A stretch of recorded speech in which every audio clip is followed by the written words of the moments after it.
Udah deh ya, dari mana aja loh kalian, tak tungguin dari tadi gak datang. Aku udah sama banget, udah pesan apa aja loh sini. sorry. Maaf Der. Tadi kita habis ada urusan, ngerepresin teman. Biasalah. Ngerepresin siapa ya? Rahasia. Duh, kok informasinya rahasia gitu, gak suka siapa itu temennya, siapa? Temanku apa temanmu atau teman kita? Aduh, rahasia. Ada deh. Gak seru banget orangnya rahasia-rahasiaan sih.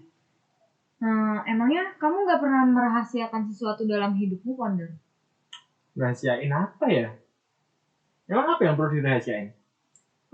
Password medsos, password IG gitu kan rahasia tuh.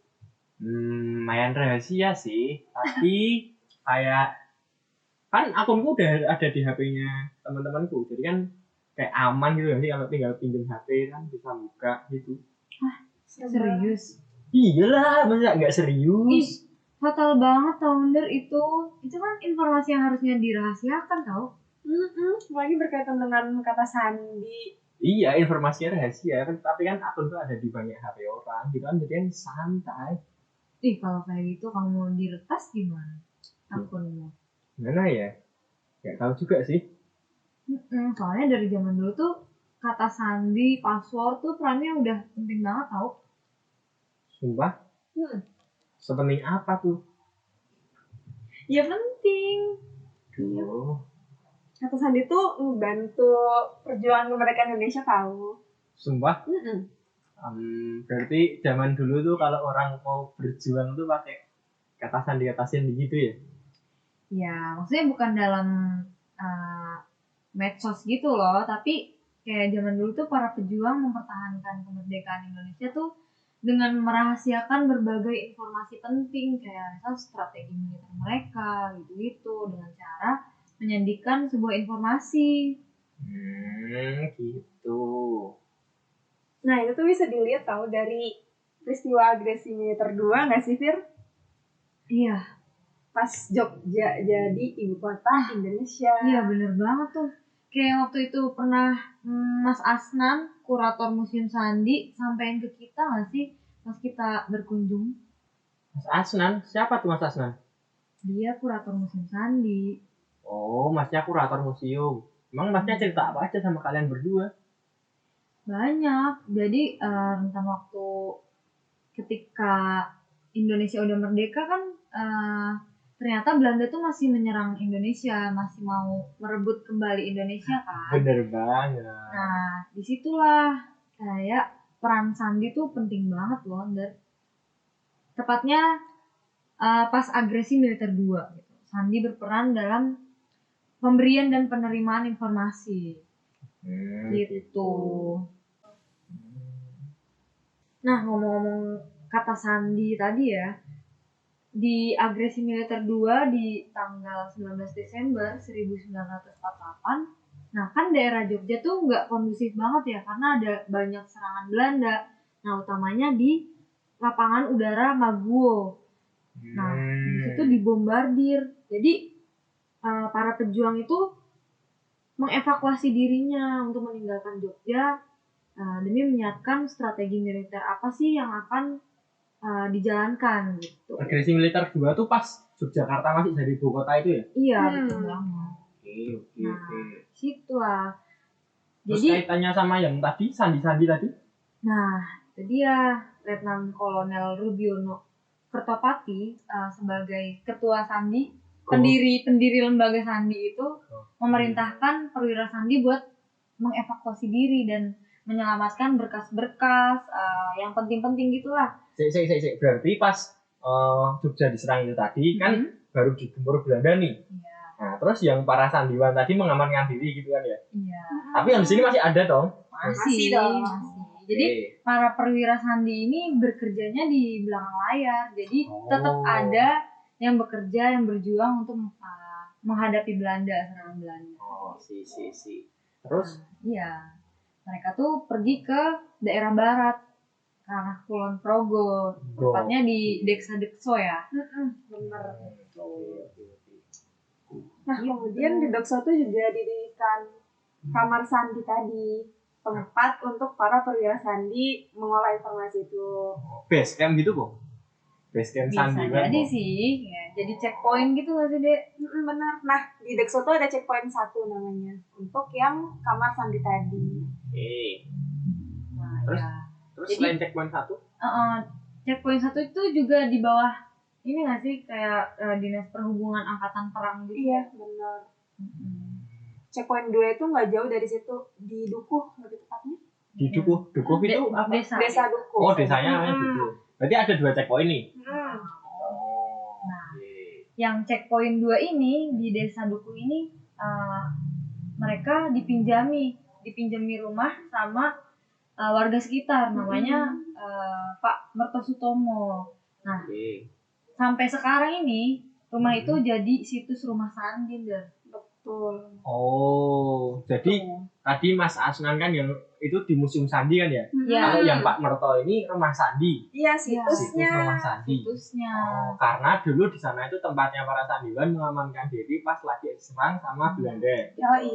Wah, Itu juga kayak mereka bekerja buat memberikan informasi-informasi yang mereka sandikan gitu loh. Mereka menerima informasi terus juga membalasnya dengan menerjemahkan. Jadi kayak tempat eksekusi terjadinya pertukaran sandi di situ yang dibawakan oleh para kurir juga. sih. Tapi kenapa kok harus pakai sandi? Itu aneh banget gak sih? Perang ya udah tinggal sana tuh Jogja diserang gitu aja nggak sih? Nah, ingat nggak tadi prinsipnya sandi? Apa? Karena apa? Informasinya rahasia. Iya, penting kan? Penting. Itu harus dirahasiakan. Makanya masa kamu misalnya Gimana? negara kita diserang, terus strategi militer kita masa mau Mau kita diketahui bilang secara gamblang? Enggak sama dong. Belanda? Kan mereka jadi tahu, oh kita bakal bergerak kayak gini ke sini. Benar. Kan nggak mungkin. Makanya mereka menyandikan, dibuat kode-kode atau sandi-sandi yang Informasi-informasi yang tadi itu dirahasiakan dengan cara disandikan. Sandinya sandi apa tuh? Sandi rumput, sandi morse? Atau Nah, kebetulan Pak Rubiono ini sebagai lembaga lembaga apa orang? Pak Rubiono kok lembaga? pendirinya. Oh, gitu. Nah, sebagai pendiri lembaga sandi ini beliau membuat sandi-sandi sendiri. Jadi Gokil. makanya gokilnya di situ, Der. Itu kayak punya keahlian anugerah dari Tuhan yang wow, keren banget. Membuat sandi-sandi gitu ya? Iya, padahal beliau tuh nggak mengenyam pendidikan sandi secara formal. Jangan-jangan Pak Rubiono punya cewek banyak. Aduh. Jadi paham banyak sandi nih. Nggak tahu deh. Maaf Pak Rubiono. Ya itulah. Nah, Pak Rubiono tuh beliau membuat buku sandi gitu, buku kode. Oh, Dengan keahlian dia bisa menulis 2 tangan gitu loh. gokil juga nih. Di saat harus menyiapkan strategi, nah dia juga menyiapkan buku kode itu buat dipakai para prajurit. Oh, benar. Tadi kalau Pak Rubiono nggak sih? Iya. Pak Rubiono kan bisa bikin sandi tuh. Mm. Nah, terus caranya kalau yang paham cuma dia kan nggak mungkin juga kan orang lain bisa paham. Itu dia. Ada yang namanya perwira sandi atau CDO sih. CDO, Code Officer. Kode. Kode officer. Pegawai kode lagi, pegawai Ya. sandi. Itu artinya. Bahasa Indonesia aja dong. Aku kan kayak kurang paham bahasa Inggris tuh. Lebih tepatnya dipanggil perwira sandi ya. Perwira sandi. Oke. Nah, itu orang-orang tertentu juga dan nggak semua atasan jenderal-jenderal tuh mengerti sandi, dan identitas para CDO ini sangat-sangat dirahasiakan. Bahkan Sangat dijaga. mereka punya prinsip berani tidak dikenal. dikenal. Gila. Ih, Keren gokil. banget sih. Itu kayak kalau kita bikin akun IG terus IG kita di private gitu Iya, nggak sih? iya. Wah, keren dia para sandiwan ya. Fotonya nggak ada. Iya. Tapi nggak takut nggak dapat followers gitu ya sih. Oh. Kayak Intel juga sih. Jadi segala sandi dan penerjemahan sandinya itu dilakukan oleh CDO sendiri. Jadi sandi yang udah diterima tadi oleh kurir, kan sandi itu dibawakan sama kurir, diterima oleh CDO. CDO itu langsung menerjemahkan sandi dan memberitahu informasi artinya itu ke para letnan-letnan, jenderal-jenderal. Jadi sebenarnya jadi para letnan tuh nggak paham juga ya sandinya yang apa tahu. sandinya apa. Benar. Jadi yang menerjemahkan itu ya CDO-nya sendiri. Ya, pokoknya yang udah diterima sama atasan-atasan itu ya informasi yang udah beneran, yang bukan berupa sandi lagi. Yang sudah berupa informasi loh. Iya. Nah, terus si kurir tadi tuh ngapain dia tugasnya? Nah, kurir itu penting banget sih. Tapi kurir tuh juga dia kayak yang bawain surat gitu bu. Tapi selain bawa surat itu juga menantang nyawa founder. Menantang nyawa. Kok bisa? Maksudnya gimana gitu? Maksudnya dia kan membawa surat sandinya tadi kan. Sandinya tuh bentuknya tuh apa? Apakah? Ya bisa dalam bentuk surat. Tapi kan si kurir ini juga nggak tahu isinya apa gitu. Dia cuma cuma membawa aja. Iya. Tapi dia tuh nggak bisa baca sandinya, nggak tahu ini apa sih yang tertulis nih sebenarnya gitu. Jangan sandinya kayak membawa kepala ayam mati. Waduh, atau bawang putih, bawang merah. Gitu kan. Kayak orang nggak bakal paham gitu. Tapi dia nggak mungkin masa membuka surat itu nggak sih? Dia punya bungkusannya tuh aman gitu ya pokoknya. Iya benar. Ya makanya si kurir ini nggak punya jam dinas yang tetap dan dia juga harus selalu siaga gitu loh, menerima, menyampaikan pesan. Makanya tadi aku bilang pekerjaan itu sangat menantang gitu kan. Jadi kayak kapanpun ditugaskan ya mereka harus siap. Misalnya kayak wah kita punya informasi nih harus disampaikan segera ke daerah sini, kurirnya harus jauh. Berarti kurir itu selain menantang lo kayak tikus-tikus sama selo atau gabut gitu ya. Karena harus setiap sedia apa aja. Sambil nyebar. Itu juga bisa buat anu ya sih? Apa namanya? Biar nggak ketahuan gitu. Wah, ini orang Belanda itu kayak misal, wah ini cuma anak pakai. Masa sih kurir kayak gini? Kayak biasanya kan pakai baju oranye gitu kan ya. Iya, tapi nggak menutup kemungkinan juga tahu kalau dia tuh bakal dicurigai dan diwaspadai sama orang. Sama masyarakat sekitar, sama masyarakat biasa. Karena kan pas agresi militer 2 tuh Belanda pasti juga punya mata-mata orang pribumi dong, ya kan kayak cepu gitu ya. Indonesian cepu. Bener. Indonesia. Pribumi ini yang pro sama Belanda. Jadinya orang kan juga waspada dong, was-was. Terus ada si kurir gabut pasti bisa juga dicurigai sama masyarakat. Jadi dia tuh kayak dicurigai dua belah pihak sebenarnya. Padahal dia cuma gabut aja. Iya kan. Kasian banget sih kurir. Padahal dia hanya ingin mengantarkan persandian itu. Kadang tuh kalau dia harus menghindari patroli tentara Belanda juga dan dia harus ngelewatin medan yang curam, berserai, lembah. Ya kayak yang di Kulon Progo itu kan kalau dulu berarti kan masih pegunungan banget kan. Iya, hanya itu bayangin deh. Terlebih rumah Sandi juga di daerah perbukitan tuh. Iya, betul. Nah, kan tadi Pak Merto itu meminjamkan rumahnya kan untuk para Pak Merto tuh yang checkpoint 2 tadi. Iya, yang punya rumah Sandi sekarang. Nah, itu tuh beliau selain memberikan pinjaman rumahnya, nah dia juga anaknya itu mengabdi juga. Anaknya juga ikut mengabdi. Buat jadi kurir. Iya. Namanya Ponijan, Mas Ponijan. Mas. Sekarang udah mbah nggak sih? Iya udah mbah. Iya. Tapi kalau kita ngomongin kurir tadi, berarti kan informasinya cuma bisa disampaikan kayak misal dari Jogja ke Semarang gitu nggak sih? Kalau informasinya kita kan se-Indonesia, kalau mau ngirim informasi ke Papua gitu misal gimana caranya? Nah itu kalau yang kayak gitu tuh pakai radio pemancar. Pakai radio ya. Jadi persebaran informasi dari Sandi itu selain lewat kurir, lewat antar CDO-nya sendiri, lewat radio juga melalui media radio. Tuh. Bisa request lagu nggak? Nggak bisa ya. Kalau CDO-nya pengen denger.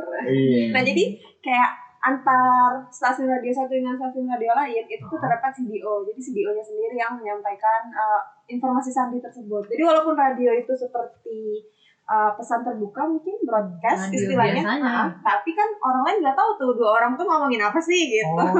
Jadi zaman dulu tuh orang yang kayak Gofar Hilman tuh adalah CDO gitu ya. Jadi dia menyampaikan informasi rahasia gitu ya. Keren parah sih. Iya. Yang bisa aja kayak misal ya Mas Vander, nasi ayam. Nah bisa jadi mereka bilang ngomongnya Mas Vander ayam serang. Ganti strategi gitu. Oh alah, itu jangan-jangan itu bagian dari bahasa Sandi yang dibuat Pak Rogi tadi. Iya, itu dia. Makanya kan para CDO mereka dibekali keahlian pendidikan sandi tuh karena untuk bisa menerjemahkan itu, dan kayak ada kuncinya sendiri. Misal ya sandi patokannya huruf A jadi huruf S. Oh, zaman kayak pramuka dulu gitu iya, gak sih? jadi mereka tuh udah nggak nyatet lagi, ya udah langsung kayak bisa nerjemahin. Kayak udah sarjana sandi gitu gak sih? Yang diterima tuh apa, yang keluar langsung informasinya apa langsung. Sulit banget ya berarti ya jadi code officer ya? Nah, untuk mengatur pertukaran sandi tersebut yang kayak tadi itu tuh PHB Angkatan Perang tuh mengeluarkan instruksi namanya Renraku. Keren banget. PHB itu apa? Perhubungan Angkatan Perang. Oh, Perhubungan Angkatan Perang mengeluarkan Renraku.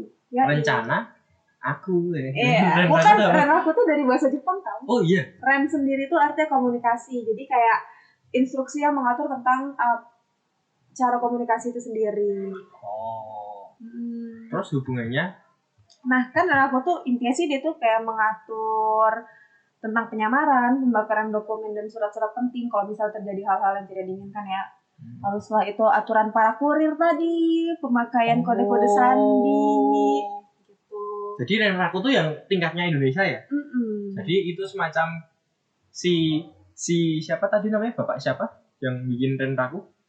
Yang Bapak angkatan PHB tadi ya? Bapak KSAP Ahan Nasution. Nah, Pak Nasution tadi itu yang bikin semacam SOP gitu gak sih? Benar. Jadi kayak ngatur sebenarnya kalau misalnya kodenya seperti ini gimana pengaturan para kurir tuh mungkin ada ikrar kurir kali ya. Oh iya. Mungkin juga ya biar informasinya nggak bocor ya sih. Iya benar. Udah di close friend aja bisa cepu apa? Aduh, bahaya. Bahaya dong. Iya. Kalau enggak juga Anda kalau main-main saya waduh, diapain tuh? Ditatar. Ditatar ya. Gitu. Nyawa Anda melayang. Enggak lah. Jadi, tapi kalau kembali ke rumah sandi tadi sekarang masih diapakan gitu nggak sih? Masih beroperasi sih enggak ya, karena kan kita sudah tidak ada officer lagi ya. Iya benar, kita juga enggak dalam keadaan agresi militer lagi gitu. Jadinya rumah sandi sekarang sebagai situs kalau misalnya ingin melihat seperti apa sih situasi pada zaman dulu di rumah sandi gitu. Kayak misalnya kita kepo nih, para sandiwan tuh gimana sih, mau tidur di mana sih gitu. Kondisi rumahnya tuh yang seperti apa, apakah sangat nyaman sehingga para sandiwan bisa bertukar informasi dengan sangat nyaman. Sebenarnya enggak juga loh, Dik. Rumahnya tuh kayak rumah gede itu apa ya? Iya, bambu-bambu itu aja yang iya, betul. Nah, terus kayak ada ambennya gitu. Amben tempat tidur loh. Iya, kayak mereka para sandiwan dan teman-teman yang lain tuh mungkin jadi tempat istirahat juga. Kayak rumah biasa tuh berarti. Iya, rumah biasa. Karena tadinya itu rumah warga, rumah Pak siapa? Pak Merto. Iya. Mbah Merto. Terus pas kalian diceritain sama Mas Asnan itu kalian udah pernah mampir ke situs rumah sandi belum? Aku udah. Oh iya, kamu udah pernah belum? Ya, pokoknya di tahun 96 itu dilakukan kegiatan napak tilas gitulah. Napak tilas persandian Indonesia ya. Jadi dikunjungilah rumah itu tahun 96. Karena kan lembaga sandi ini kan berlanjut ya sampai sekarang. Jadi BSSN, Badan Cyber dan Sandi Negara gitu. Jadi ada lembaga sandi juga, pendidikan sandi.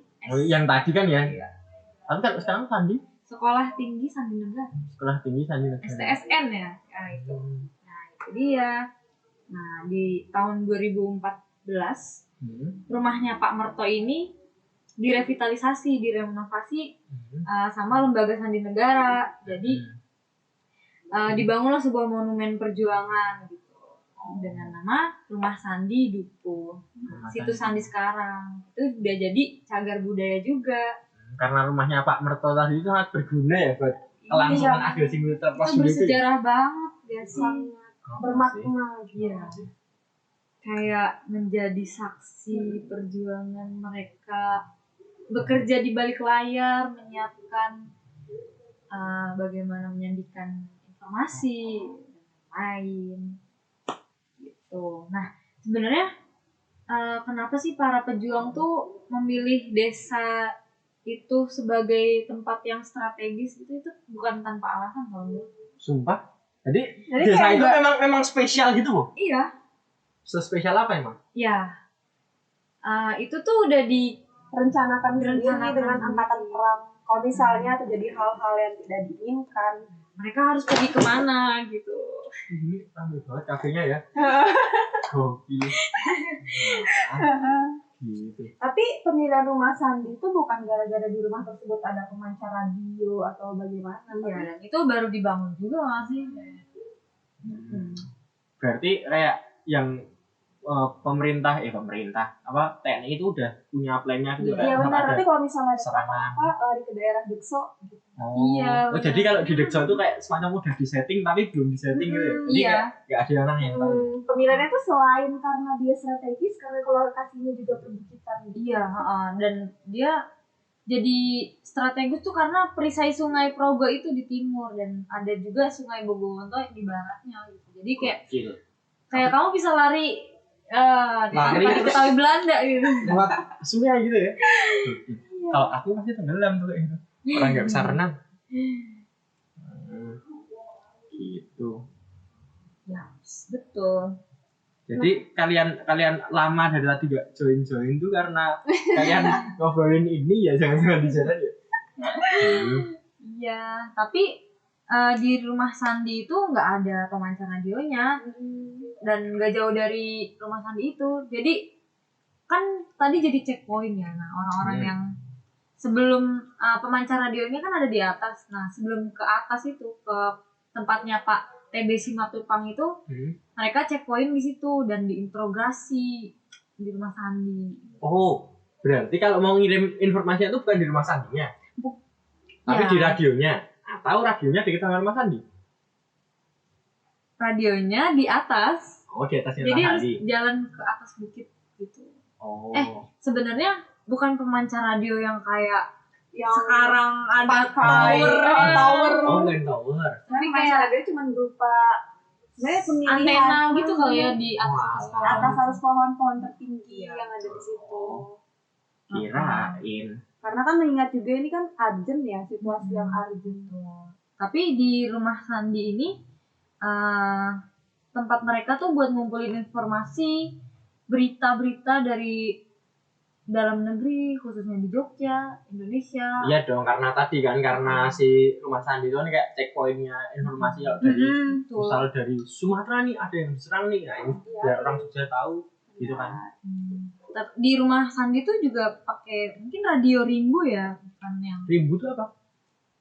radio rimbu, ya radio biasa gitu ya, yang dipakai masyarakat. Jadi Sebutan aja. bukan radio yang kayak spesial gitu. Bukan radio yang Sebuah berstudio. RRI gitu. Iya. Nah, radio tadi tuh selain untuk penyampaian Sandi ke informasi-informasi perkembangan dari peperangan agresi militer tadi itu juga disampaikan melalui radio gitu. Agar supaya daerah lain tuh tahu update-nya nggak sih? Perkembangannya seperti itu. Karena Di nggak hanya radio- wilayah Jogja ya, Iya, bener. di daerah Padang itu juga Ada rumah Sandi juga di sana. enggak. ada stasiun radio juga. Oh. Di situ Mereka juga- saling berkomunikasi. Iya, benar. Ada CDO lain juga di situ. Nah lah. Ya, Panjang. bahkan Pak Rubiono ini nggak langsung menemani CDO yang ada di Kulon Progo itu loh, di Dekso itu. Pak Rubiono tuh langsung melanjutkan perjalanannya ke Jawa Barat gitu. Nah, bayangin deh di saat agresi militer 2 itu kayak apa kacau. Sik. Berarti ini pas Pak Rubiono pas awal tadi kan. Terus dia datang, Ajak Sandiwan sana ke Dekso. Dia nemenin terus itu dia pergi. Iya. Jadi nggak ditemenin sampai akhir. Itu karena Pak Rubiono nggak bertanggung jawab atau gimana sih? Wih, itulah seorang pemimpin harus Dia membagi tugasnya. tugasnya dia. Respect Pak Rubiono. Oke. Ini kamu informasinya banyak banget sih dari Mas Asnan. Keren kan? Dari hal Sandi yang awalnya kamu anggap sepele, ternyata sepenting itu dan seberpengaruh itu kan Iya. untuk perjuangan kemerdekaan kita. Bener banget tuh. Bayangin kalau dulu para CDO ya udahlah ya Sandi doang. Oh iya ya. Kalau dicepu-cepuin gitu. Bayangin CDO dulu tuh kamu. Aduh, untung aku gak hidup di zamannya Pak Rugiono. Bisa dikepret aku. Ditatar sama Pak Rugiono. Duh. Kalian udah makan belum? Belum. Ih, lapar banget. Ya wis, kayak pesen sih nih. Wah, ya ampun, udah tak tungguin lama Menu banget. favoritnya apa sih di sini? Di sini apa ya? Coba cari aja di menu apa juga gak hafal. Kalau kamu Ya, nanya aku aku pengen ntar es tak. jeruk. Oh, Enak banget gak sih? seger sih, sore-sore kayak gini. Aduh, aku pengen wedang aja deh. Gokil. Kayak Jompo.